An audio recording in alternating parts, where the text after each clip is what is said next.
نہیں ہے، یہ فخر آپ لوگوں کے لیے کافی نہیں ہے کہ اس وقت تک کہ ہماری نمازیں مکمل نہیں ہوتی جب تک کہ ہم اہل بیت پہ درود نہیں پڑھ لیتے. سبحان اللہ اور سبحان امام اللہ. محمد ابن ادریس شافعی یوں مزید فرماتے ہیں آل النبی ذریعتی وہم الیہ وسیلتی ارجو بہم اعطا غدن بید الیمین صحیفتی.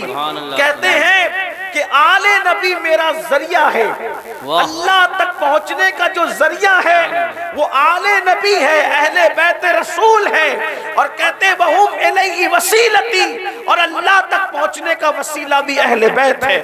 میرا ذریعہ بھی اہل بیت ہے، میرا وسیلہ بھی اہل بیت ہے. اور کہتے ہیں قیامت کے دن میرے سیدھے ہاتھ میں جو نام اعمال دیا جائے گا وہ بھی آل محمد کے صدقے میں دیا جائے گا. سبحان اللہ. نعرہ تکبیر، نعرہ رسالت، نعرہ غوثیت، مسلک اعلیٰ حضرت حضرت علامہ سید امیر القادری صاحب قبلہ. یہ کسی معمولی انسان کی بات نہیں ہے. امام شافعی جیسی شخصیت کہہ رہے ہیں آل النبی ذریعتی وہم الیہ وسیلتی ارجو بہم اعطا غدن بید الیمین صحیفتی. اللہ اکبر کہ میرے سیدھے ہاتھ میں جو میرا نام اعمال ہوگا وہ بھی اہل بیت کے صدقے میں ہوگا. اس سے پتہ چلتا ہے اہل بیت اطہار کی محبت کتنی عظیم چیز ہے. اللہ اللہ میرے آقا صلی اللہ علیہ وآلہ وسلم نے فرمایا احب اللہ من احب حسینہ، کہ جو میرے حسین سے محبت کرنے لگتا ہے تو اللہ بھی اس سے محبت فرماتا ہے. جو حسین سے محبت کرے اللہ اس سے محبت فرماتا ہے. آئیے میں اور آپ کیا اہل بیت سے تو صحابہ نے بھی محبت کی، اور جتنی انہوں نے محبت کی ہے اتنی ہم اس کا تصور نہیں کر سکتے. اللہ اکبر. ایک مرتبہ سیدنا ابو بکر صدیق رضی اللہ تعالیٰ عنہ کو کسی نے دیکھا کہ انہوں نے امام حسین کو اپنے کندھوں پہ بٹھایا ہے اور مدینے کی گلیوں میں گھوم رہے ہیں. پوچھنے والے نے پوچھا اے خلیفۃ المسلمین، آپ حسین کو اپنے کندھوں پہ بٹھا کے مدینے کی گلیوں میں گھومتے ہیں، وجہ کیا ہے؟ صدیق اکبر کہتے ہیں مجھے نہیں پتا کہ میں ایسا کیوں کر رہا ہوں، میں تو بس اتنا جانتا ہوں کہ میں نے اپنے آقا و مولا مدینے کے تاجدار کو حسین کو کندھے پہ بٹھا کر مدینے کی گلیوں میں گھومتے دیکھا ہے. میں سنت مصطفیٰ پر عمل کر رہا ہوں. سبحان اللہ سبحان اللہ. یہ تھی امام حسین کی محبت صحابہ کے دلوں کے اندر. اور اللہ اکبر.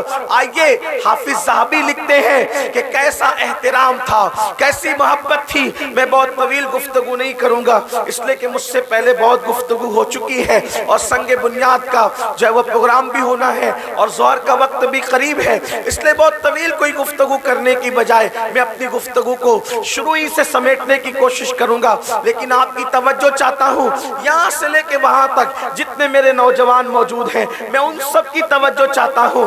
مولا حسین کی محبت کیسی تھی، اہل بیت اطہار کی محبت کیسی تھی. حافظ ذہبی لکھتے ہیں کیسی محبت کی محبت کرنے والوں نے، کیسا پیار کیا پیار کرنے والوں نے، کیسی عظمت کی عظمت کرنے والوں نے. اس لیے کہ استاد زمن مولانا حسن بریلوی کہتے ہیں ان کے گھر میں بے اجازت جبرائیل آتے نہیں، ان کے گھر میں بے اجازت جبرائیل آتے نہیں.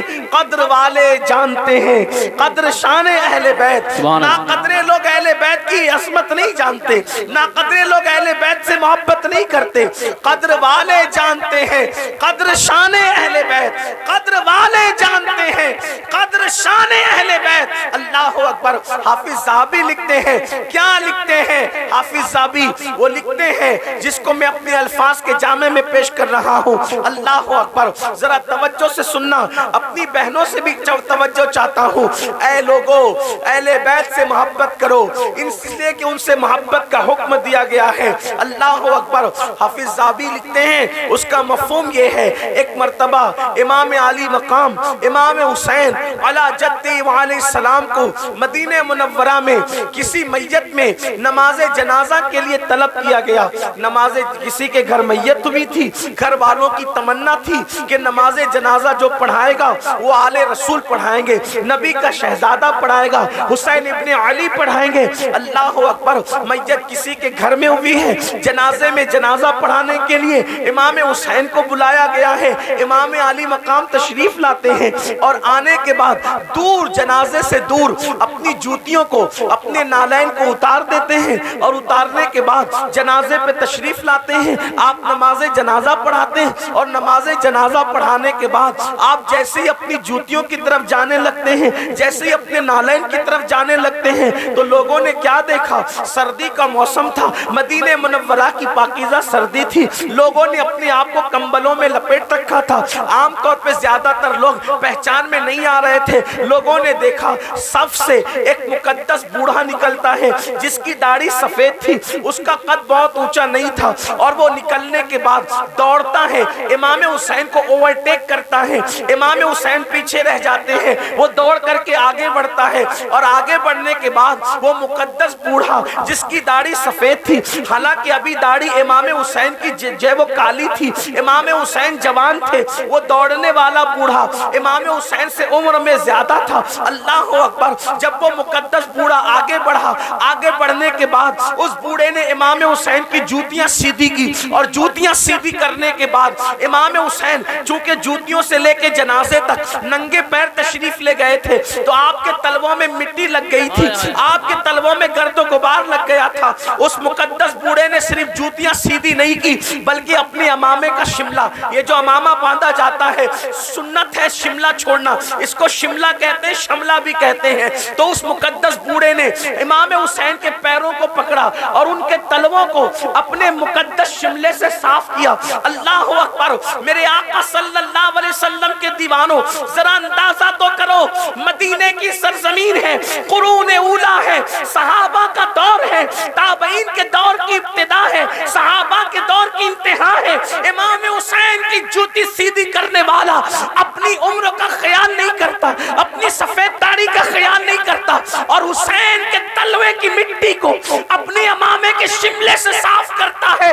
اس وقت لوگ دم بخود تھے، حیرت زدہ تھے، یہ مقدس بوڑھا کون ہے جو حسین کے تلوے کی مٹی کو اپنے امامے کے شملے سے صاف کر رہا ہے۔ جب لوگوں نے غور سے اس کا چہرہ دیکھا تو وہ کوئی معمولی شخصیت نہیں تھی، وہ میرے نبی کے صحابی حضرت ابو ہریرہ تھے، جو امامے کے شملے سے حسین کے تلوے کی مٹی کو صاف۔ نعرہ تکبیر، نعرہ رسالت، نعرہ غوثیت، مسلک اعلیٰ حضرت، فیضان اعلیٰ حضرت، عظمت امام حسین شہید اعظم کانفرنس حضرت علامہ سید امین القادری صاحب قبلہ۔ سبحان اللہ، سبحان اللہ۔ اس طرح محبت کی ہے، اور اہل بیت کی محبت کا صلہ کیا ہے؟ اہل بیت کی محبت کا صلہ کیا ہے؟ حضرت مجدد الفسانی شیخ احمد سرہندی رحمت اللہ تعالی علیہ ارشاد فرماتے ہیں، جب میرے والد دنیا سے تشریف لے جانے لگے، میرے والد کا انتقال ہونے لگا، میں نے اپنے ابا سے پوچھا، ابا جان آپ دنیا سے جا رہے ہیں، آخری جاتے جاتے کوئی وصیت کیجئے۔ فرمایا بیٹا اہل بیت سے سچی محبت کرنا، اس لیے کہ میں دنیا سے جو ایمان پہ جا رہا ہوں، میں محسوس کر رہا ہوں کہ ایمان پر جانے کی جو وجہ ہے وہ اہل بیت کی محبت ہے۔ جو اہل بیت سے محبت کرے گا اللہ اس کا ایمان سلامت رکھے گا، وہ دنیا سے جائے گا تو ایمان پر جائے گا۔ اسی لیے امام راضی نے لکھا ہے کہ جو اہل بیت کی محبت پہ مرے گا اللہ اسے ایمان کی موت عطا کرے گا، جو اہل بیت کی محبت پہ مرے گا اللہ اسے شہادت کی موت عطا کرے گا، جو اہل بیت کی محبت پہ مرے گا اس کی روح بعد میں نکالی جائے گی، جنت میں پہلے اس کا ٹھکانہ اس کو دکھایا جائے گا، جو اہل بیت کی محبت میں مرے گا اس کو دلہن کی طرح سجا کر جنت میں لے جایا جائے گا، جو اہل بیت کی محبت میں مرے گا فرشتے جب اس کی روح کو آسمانوں کی طرف لے جا رہے ہوں گے تو اعلان کرتے ہوئے لے جا رہے ہوں گے، لوگوں ہم اس کے جنازے کو لے کر کے جا رہے ہیں جو اہل بیت کی محبت میں دنیا سے گیا ہے۔ اور اللہ اکبر، اہل بیت کی محبت کا صلہ کیا ہے؟ یاد رکھنا کسی بھی عبادت پر، کسی بھی عبادت پر انسان کو وہ صلہ نہیں ملتا جو اہل بیت کی محبت میں ملتا ہے۔ اور وہ اہل بیت کی محبت کا صلہ کیا ہے؟ میرے آقا علیہ الصلوۃ و تسلیم فرماتے ہیں،